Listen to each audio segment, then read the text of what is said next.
Hello, happy Friday. Happy to meet you at my webinar. Please put plus if you can hear me well, if you can see the presentation. If everything's fine, please put plus in the chat.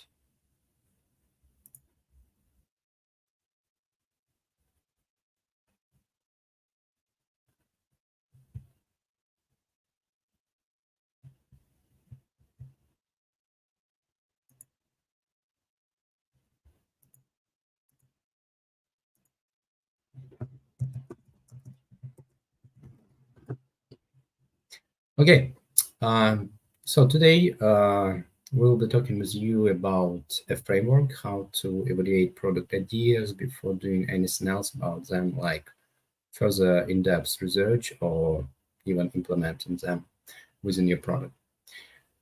So let's just some quick introduction. So those of you who came first to my webinar, just a quick words about myself. So my name is Vadim Rutkevich. I am next B2B product manager. I launched several products. I also killed some of them, but some of them were successful. I also have some startup experience and understand how to quickly evaluate product ideas before implementing them within your product. And I'm also quite skeptical about new product ideas, especially if they do not have any proofs or evidence behind them. So that's why I try to dive deep into any product idea before include it into the product roadmap. So just quick introduction of presentations. So you can build a product without prior evaluation of product ideas, and using just your intuition, you might success, but you will likely fail. And just to avoid these failures, I want you to get familiar with the frameworks that you can use within your product management activities, just to evaluate product ideas and check which of them have some potential and which of them are subject to fail. So my presentation will be divided into three parts. One, the first part will be dedicated to product ideas, where we will discuss what kind of product ideas and how you can deal with them. Then we will explore the framework itself, how you can build it, and what data points and what you should consider when building it and when using it. And finally, we will get through some sort of an example of how it can be done. So let's just get started. In general, product idea can be mentioned as in white, as a wide term. So it can be a concept of potential products that you can develop and sell in a particular market. And the product idea can come in a narrow variants, such as a potential features that you can include into your product for increasing its selling potential. Today, I will be covering, let's say, the second term, but in general, you can apply the framework for evaluation of product ideas when you build a product from scratch. But ideally but the ideal situation is to use this framework for evaluation of product ideas within the existing product, but at some sort of at the stage after its introduction. So when you try to grow it and to tailor it to the actual needs of your customers. But again, if you want to apply the framework for evaluation of product ideas when building a product from scratch, yeah, you can do it, but you have just to revise what data points you will be using for that. It's not a secret that product ideas can come from different people, from within your team, within a company, and usually sources of product ideas include your top management, sales team, customer success team, users, and customers.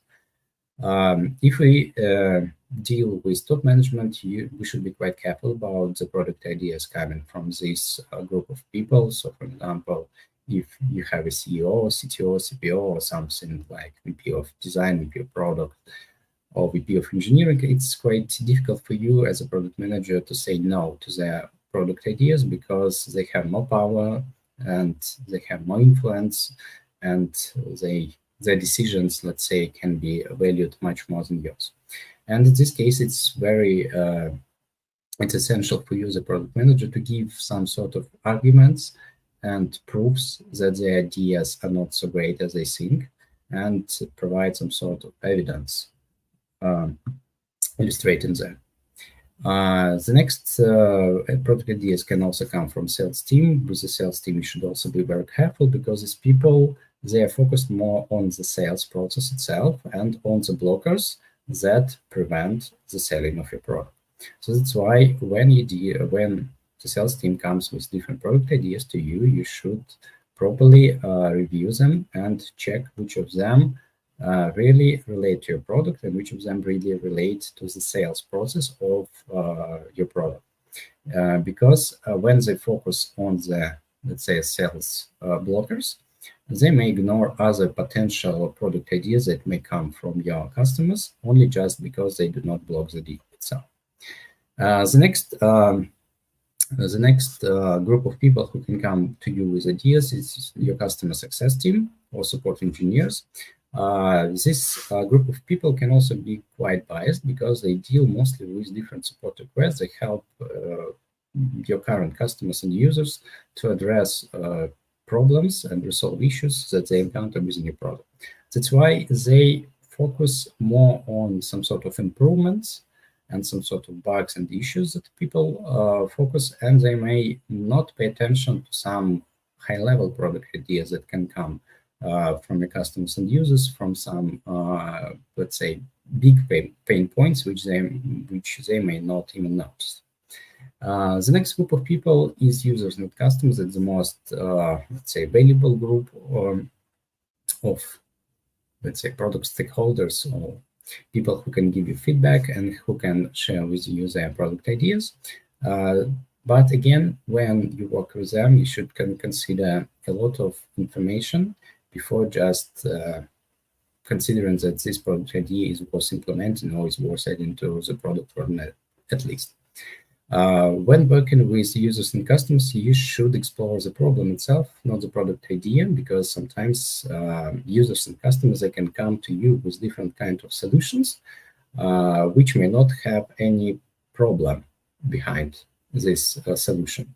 And you, the product manager, should validate that the problem really exists, and they not just try to envision something. They do not have some sort of dreams and thoughts, or they just want to improve your product without any sense for them.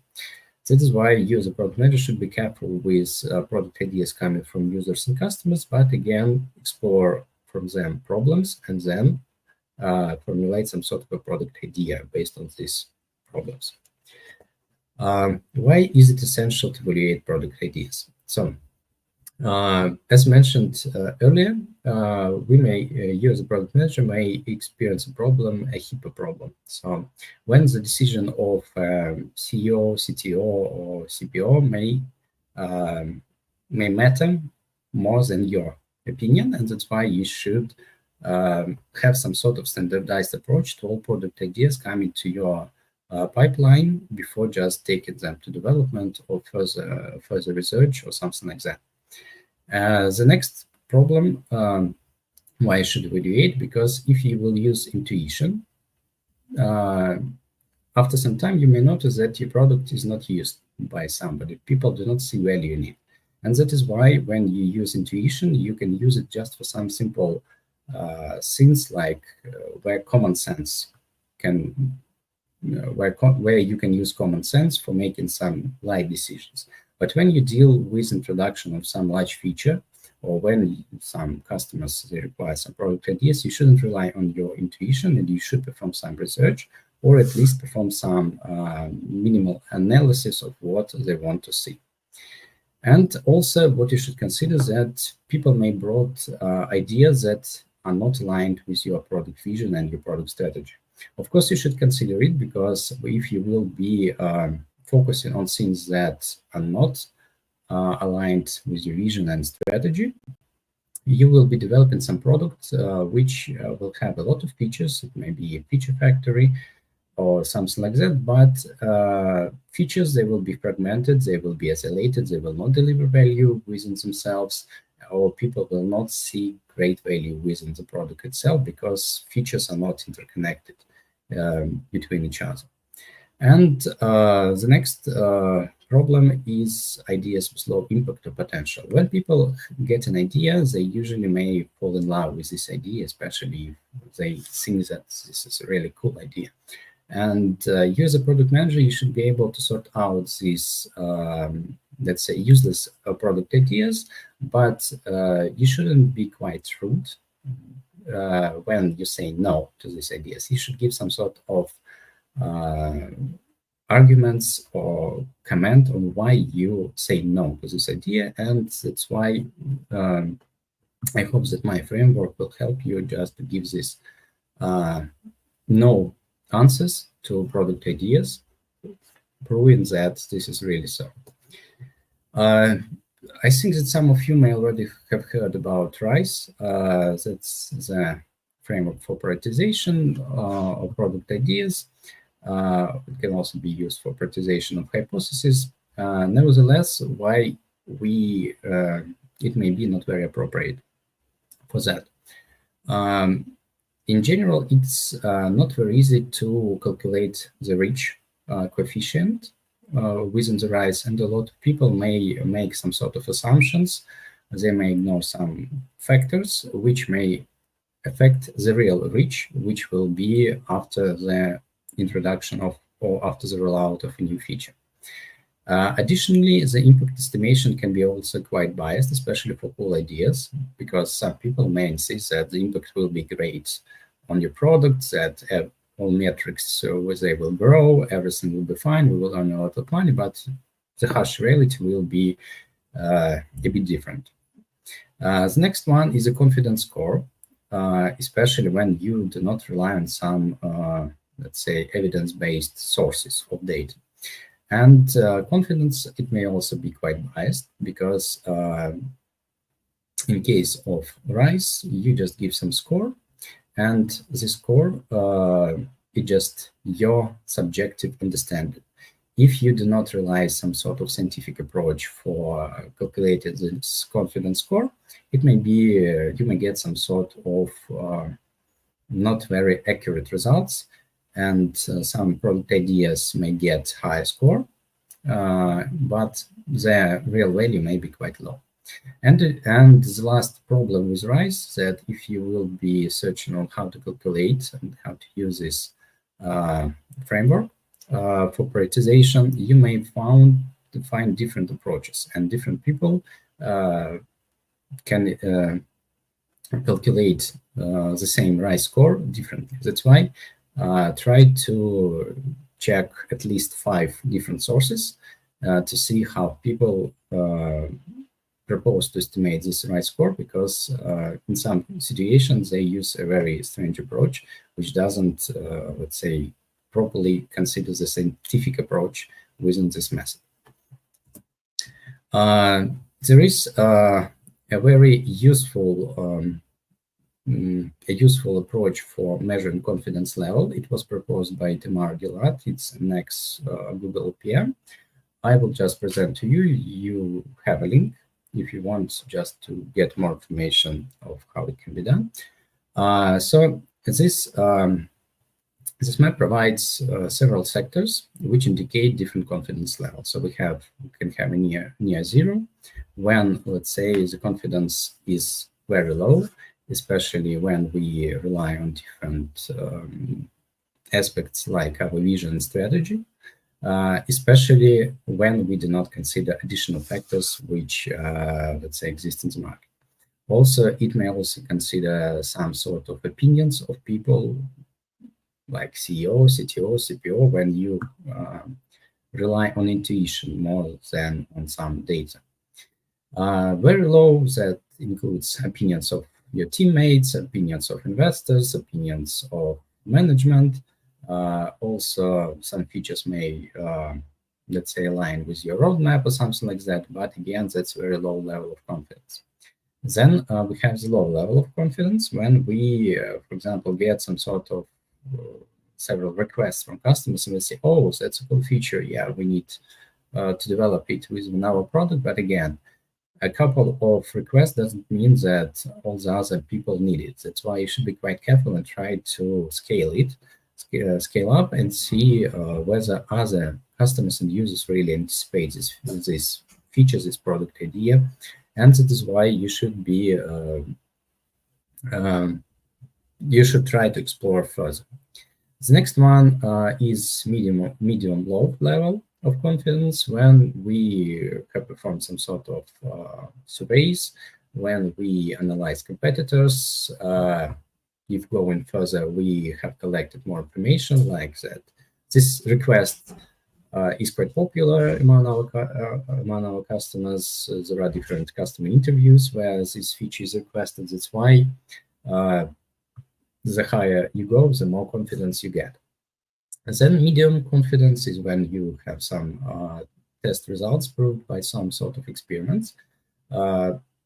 Ideally, it should be some sort of a basic MVP, but again, you can do other kinds of experiments. At least you can make some sort of a fake landing page or fake announcement, send an email informing or try to engage potential customers and users into a better program. And the highest level of confidence is after the launch of the product, of a particular product feature, when you can get, let's say, the real-time market data and see whether people really need this feature or not. But again, we consider evaluation of product ideas, so we will stop at the medium level, and then we can just go further. So let's just proceed with the second part, where I will explain you how we can build some sort of a framework for evaluation product ideas. What data points you can consider? Again, the more data points you have, the more time you will have to invest in the collection of information for each product idea.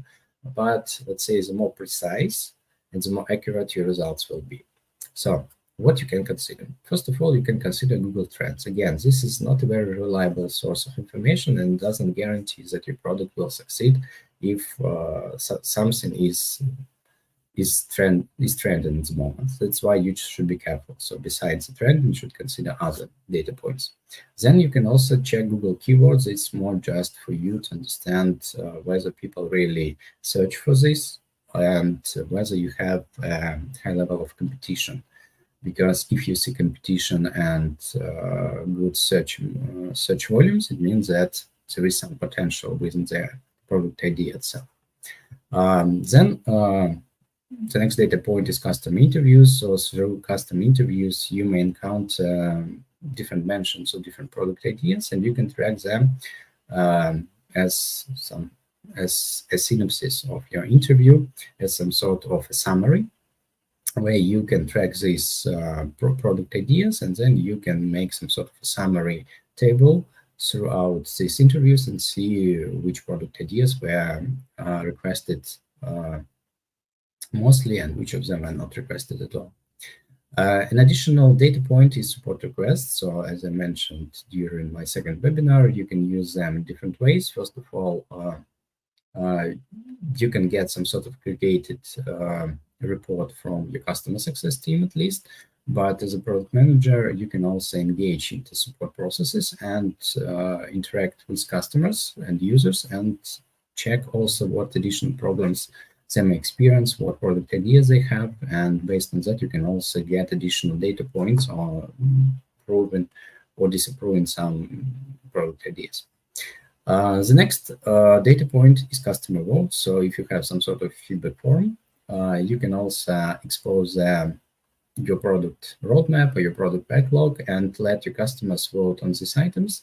And based on their votes, you can also get some sort of additional evidence that this or that a product idea is worth further exploring, and you can perform additional research just to ensure that you can add it to the roadmap and then develop.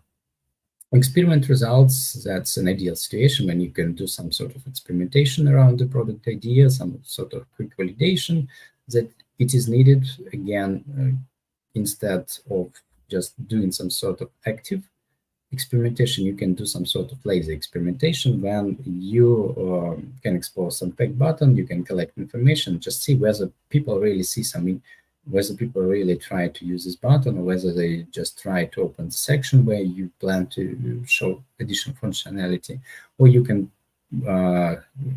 introduce some sort of a better program where you can announce this new feature and just check whether people really want to sign up to this beta program, and in this case you will get some additional data points proving. And again, we may also have we may also consider additional criteria. It's our vision and strategy alignment, because again, if you develop, for example, an issue tracker, you will not include some sort of a chat and photo posting capabilities like in Instagram, because it will not align with your vision and strategy. But again, if you see, for example, that there is no much traction between your product and user audience, maybe you need to make some sort of a pivot and just consider some sort of crazy product ideas that were brought to you.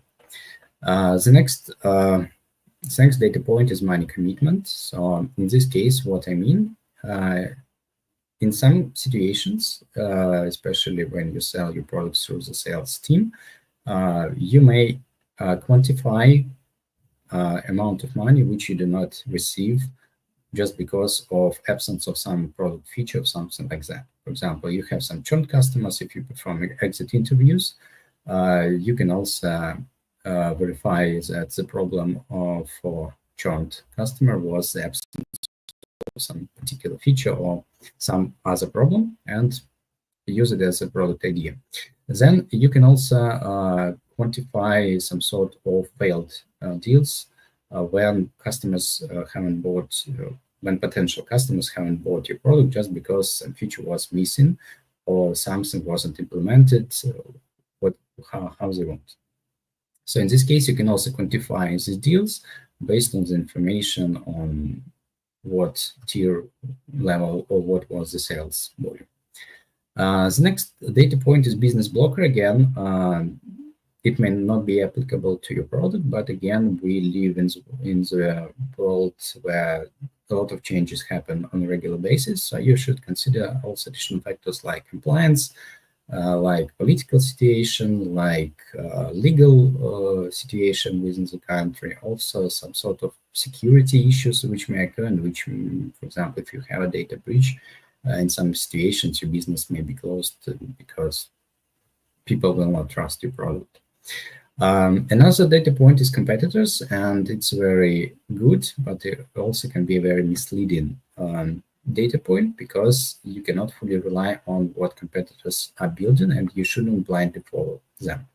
So when you see that competitors have already implemented something within the product, you should understand what was standing behind these decisions. You can also use some sort of social networks just to monitor, because a lot of companies expose some information about the annual revenue, about some changes within the roadmaps.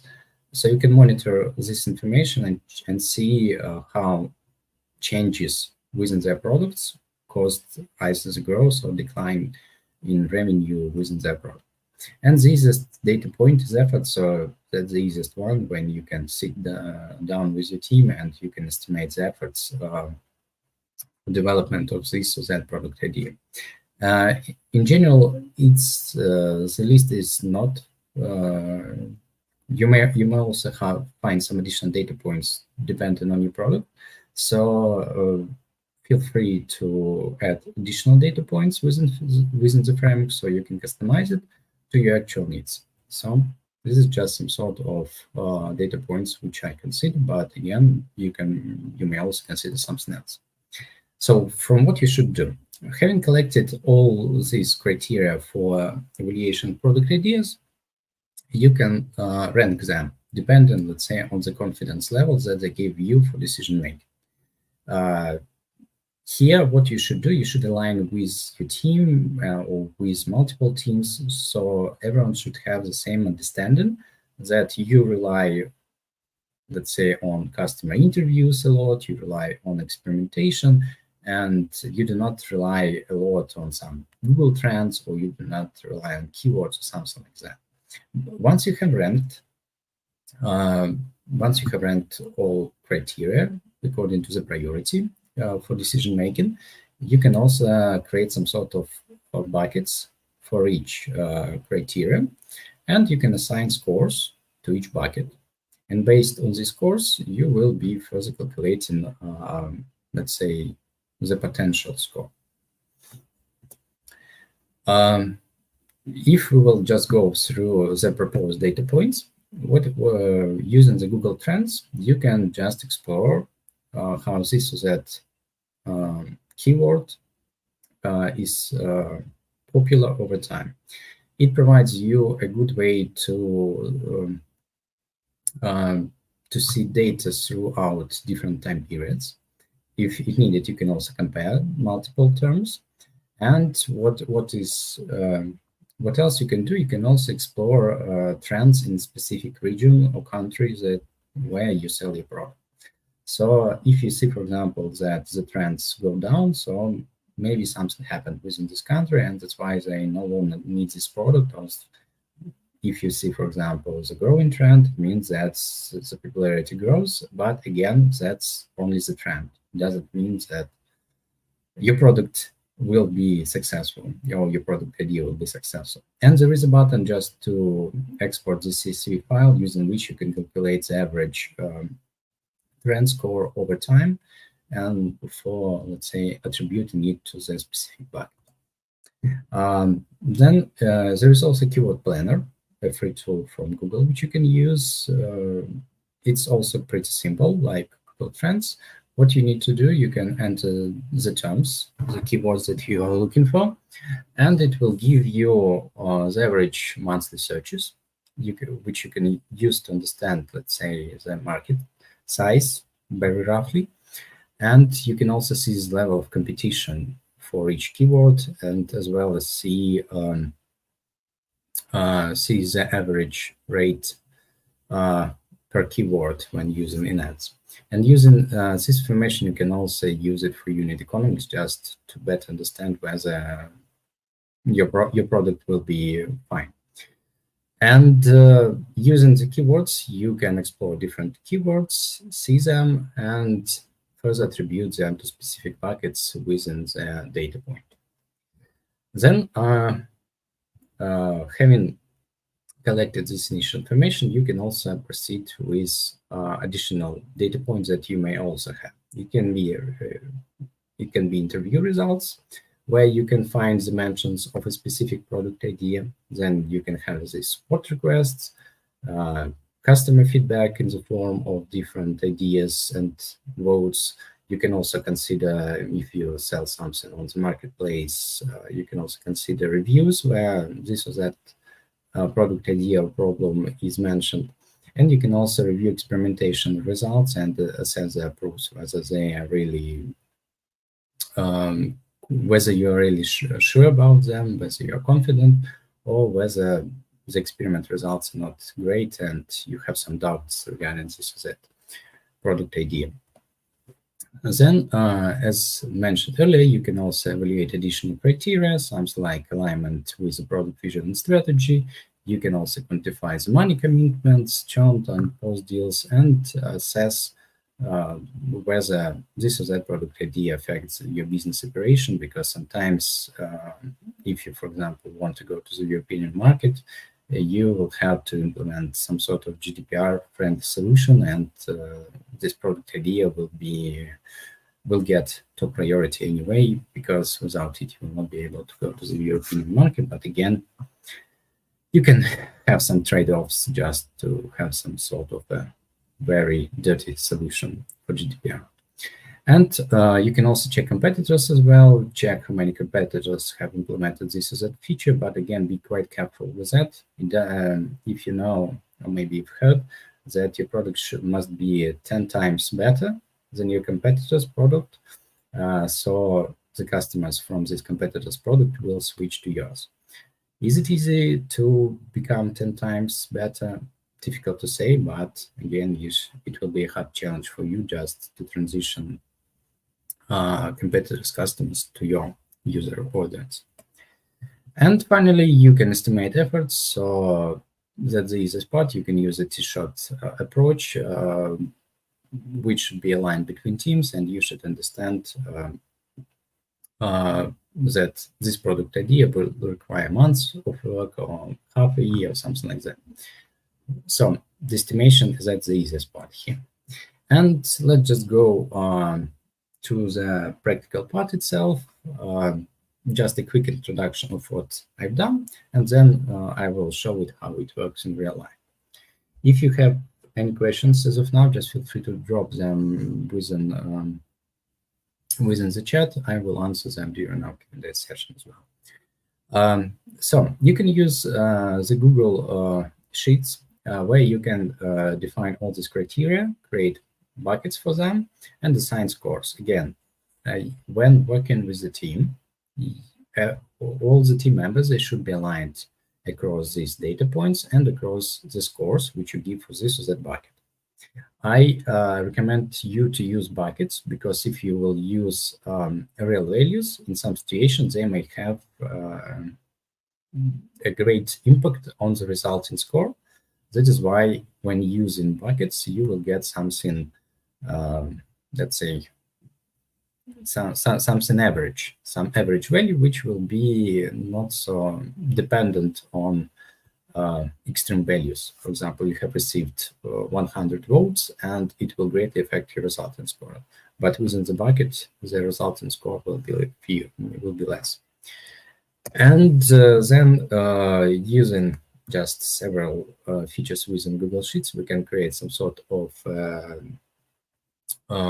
drop-downs within which we can select a specific bucketed value, and then we will have resulting formula which will calculate the score. Here is the link how you can access the spreadsheet itself and make a copy for further evaluation and just exploration of how it works. And the resulting formula is pretty simple. Again, we multiply almost all our data points, like Google Trends, Google Keywords, interviews, support requests, customer votes, experiments, and all of the others, and we just divide them by efforts coefficient, and then we will get the resulting score for us. So I will stop sharing, and I will share the Google Sheet so we can just play around a bit.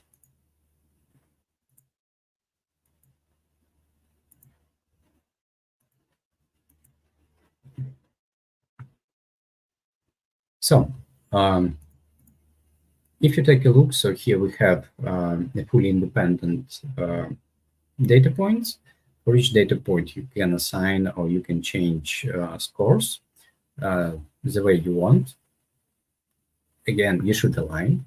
So everyone should be aligned because in this case, you will get some sort of standardized approach to assessing any product idea that comes to your pipeline.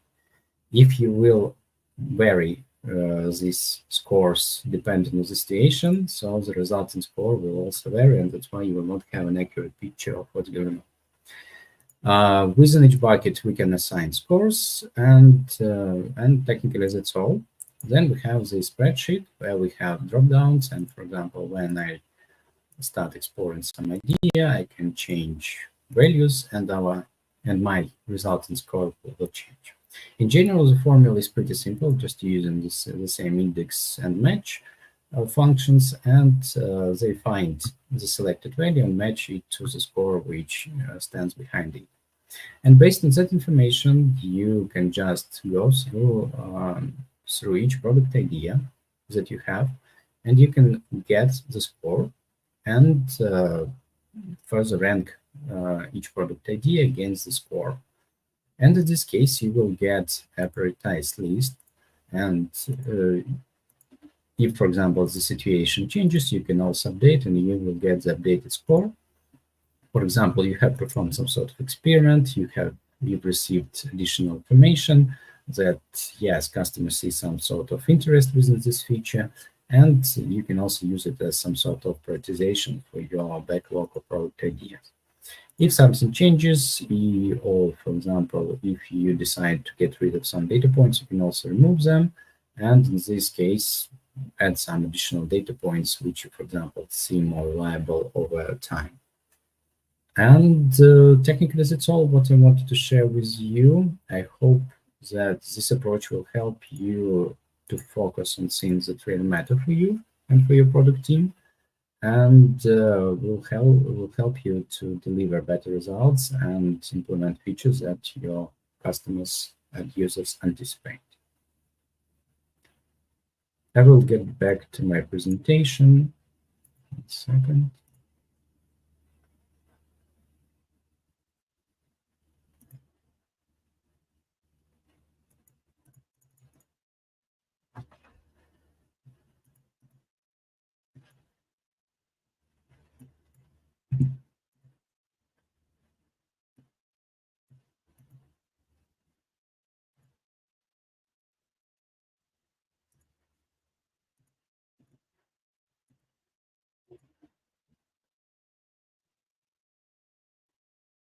So it's time to answer questions, and feel free to leave your feedback using this QR code, and I will check whether we have any comments for now. So just don't be shy. Ask your questions if you want to clarify something, if you want to get some additional explanation, or if you think that this is a bullshit as well.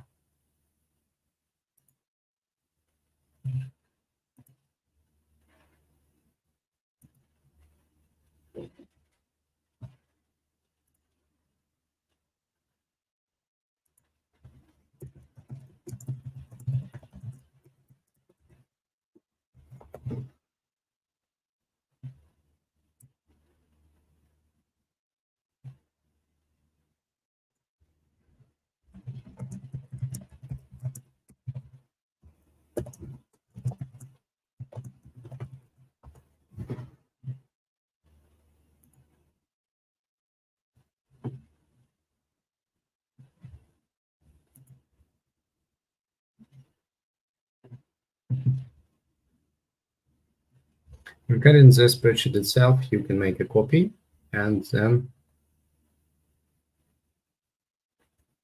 so bigger features, they have bigger scores because we divide by them. So the more efforts we need, the smaller the ranking score will be. That is why they have bigger scores. So we divide them. We do not multiply by them. So we multiply all our coefficients and then we divide them by our efforts. That's why the more efforts, the lower will be our ranking score.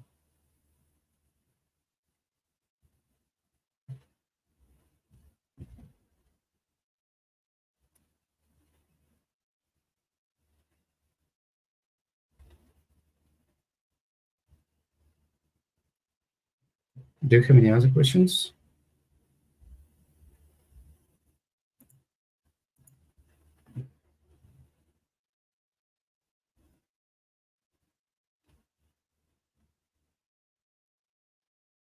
Okay, if you have any questions, feel free to post them on the video once it will be published on YouTube, so we can also check and reply to them. The link to the spreadsheet will be within the video itself, so you can get quick access to it and make a copy and then play with it on your product as well.